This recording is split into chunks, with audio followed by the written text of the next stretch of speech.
Greetings, Earthlings. Oh, how so much has happened since I've talked to you last. I mentioned that there was an earthquake. So picture me being a good citizen of California. I'm looking up at the wildfire map. I'm laying on my bed. I'm having a peaceful night indoors at my place, as I should be. I hear a weird rumble off into the distance, which is pretty normal. I live near a train. I live in LA. It's noisy. Then my refrigerator just does this crazy slapping all the stuff around it, and earthquake. I've been through 5 trillion earthquakes out here, and this is the first one I felt. This is the first one that actually had me feeling quite small. I've been through tornadoes before, and natural disasters is a perfect way for you to feel like a tiny, insignificant piece of dust. I've never felt smaller than when I'm up against nature. So that was a thrill. Very next day, I'm not exaggerating at all, the very next day, I am enjoying my bedroom, once again as a good Californian citizen, minding my business in my place. All of a sudden, I hear a helicopter, and this has happened a few times before. Helicopters will fly over and they will surround the area. They'll be flying over for, I've had it happen for like a few hours at a time, and eventually they will come on the intercom and announce what they're doing because it's annoying. So this particular day, it's so loud. I can barely hear anything that I'm trying to do inside my place. It's kind of always a problem with the helicopters, but this is obnoxiously loud. Like, they are on top of us. I can tell it is hard to hear anything that I'm doing. Hard to be productive. And this is happening for about 45 minutes. All of a sudden, in Spanish, over the intercom, they announce what they're doing. I'm still chilling. I took French in high school, and I went to summer school 2 years in a row for that French that I took. So I'm waiting for the English. They say it in English. They announce, like a horrible lottery, the numbers of my apartment. Even my apartment has like a half in it. They announce every number down to the half sign. And they ask us to come out with our hands up and no one will be injured. Or they say, come out with your hands up and no one will be hurt. That's what they say. So at this point, what I do anyways in life is I kind of listen for people in the hallway so I can go about what I'm doing, like if I don't want to run into people in the hallway. This time I was waiting to run into people in the hallway, so I'm listening. I'm like waiting to see if people are gonna evacuate their place. Doesn't sound safe. And then all of a sudden I hear a few people, so I go out there and I'm like, are you going out? And we're kind of back and forth debating about it, and then all of a sudden this dude comes around the corner and he was like, I just came from outside and the cops told me to come back inside. Oh, okay, I forgot to mention, immediately as the cops say the number, like within 30 seconds, my landlord texts me. I have this very wholesome relationship with my landlord. We have a significant language barrier when we're talking to each other in person, so he tells me to text him. And immediately, as they say the numbers from the helicopter, they tell us to leave our place. My landlord just texts me 2 question marks, which is makes me lose all faith in this situation, because one, he either thinks that I have something to do with it or he doesn't know what's going on. He thinks that I know more about what's going on. So either way, not feeling great about the situation.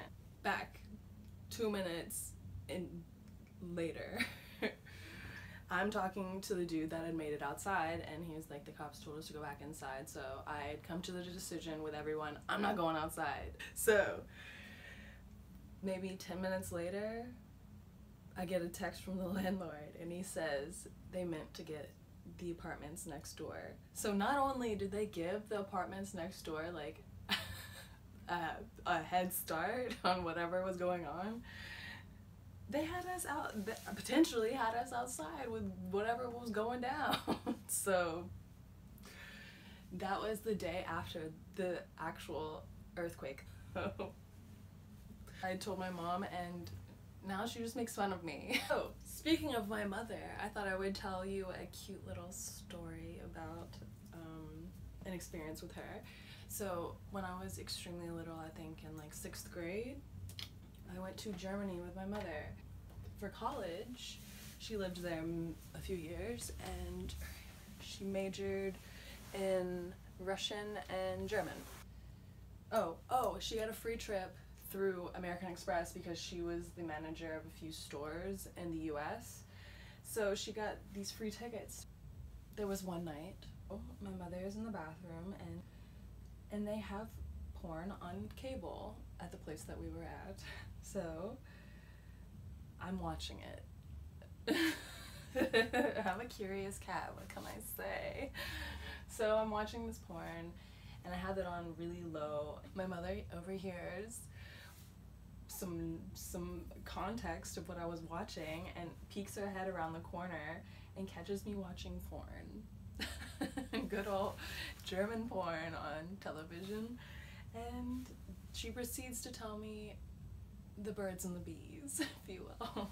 That was my sex talk. She basically just asked me if I had any questions about sex. I'm not sure if I had anything, just asked. So for me, it doesn't really resonate how people can functionally trip in public around other people. Like, I go to parties and stuff like that. I've done it at festivals, of course, like that's like an environment for such a thing. But otherwise, if I start the trip with other people and you are a new encounter in that trip, I am the sketchiest person in the room. I do not know how to function around people in that situation. I had to pee once at this festival with porta potties. Not only was the porta potty the bane of my existence, I thought I would never find those people again. It was so disorienting.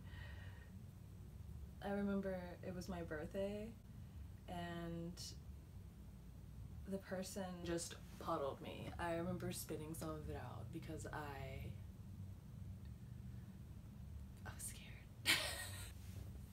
I'm that person that if other people take a ginormous amount, I can take one dose and be on their level. I will meet that level with them. I probably won't be like faced if someone takes like 12 hits of acid. I'm not gonna be out of this world, but I am definitely gonna meet them in the middle. I do not need that much. So I forgot to mention this one thing about the earthquake.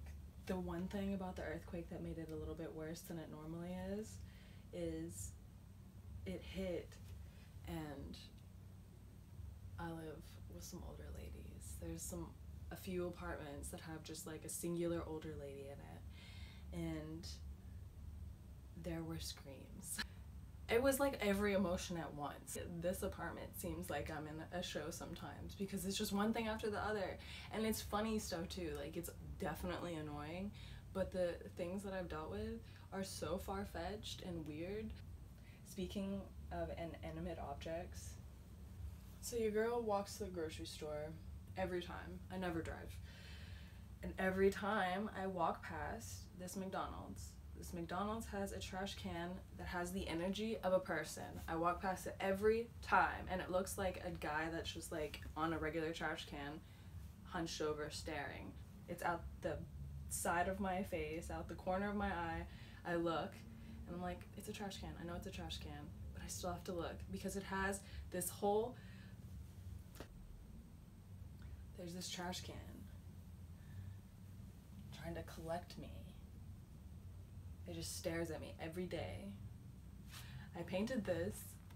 See it? Look how mediocre it is.